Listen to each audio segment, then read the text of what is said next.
Now, poverty is the primary driver of food insecurities, okay?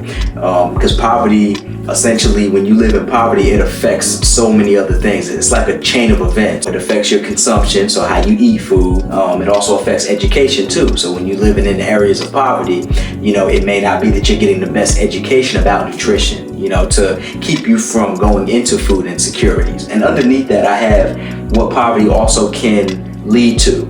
One of the most common things that poverty leads to is choosing between certain essentials. As most people know, especially like right now, inflation is still kind of high. So right now people are having to choose between, paying their rent or gas, utilities, or groceries, right? And when you're having to choose, when you're not able to afford everything, you can become food insecure, especially if food, groceries, is not the essential that you decide to choose to spend your money on. Having to make that choice, that often comes with poverty, right? Making the choice between essentials. And about 5.4% of households were very food insecure in 2024. There's also high food costs that come with poverty. Then you have, oftentimes there's no safety nets for you.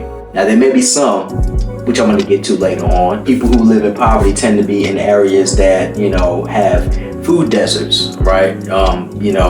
Like rural areas, for example, are some of the common ones I can think about. Areas where like maybe you live in, like the countryside or what have you. There's not a lot of grocery stores or supermarkets and things like that in the countryside. So, oftentimes if you're able to grow your own food, if you're a farmer, then that's one thing, because you can just simply grow your own food. If you don't have that capability, you're living in what's called a food desert, right? You don't really have a market, around you. I know, believe it or not, I have family in South Carolina, right? Where they live at is there's like a IGA supermarket like right down the street. You're looking at a good maybe, 20 or so minute travel, 20 to 30 minutes.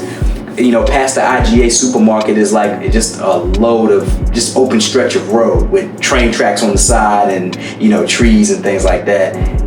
If you know, that's country for you. Sometimes the IGA don't have everything that, they need. So, they may have to drive out into the city or like out in town or whatever, they're 30 minutes away from home.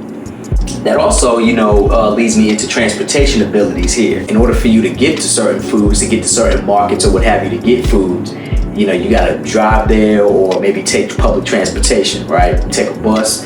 If you live in like New York City, you would take a cab, right? Maybe, or you take the subway, the underground, subway and whatnot. So it just depends, That poverty, though, if you're living in poverty specifically, that can affect your transportation abilities.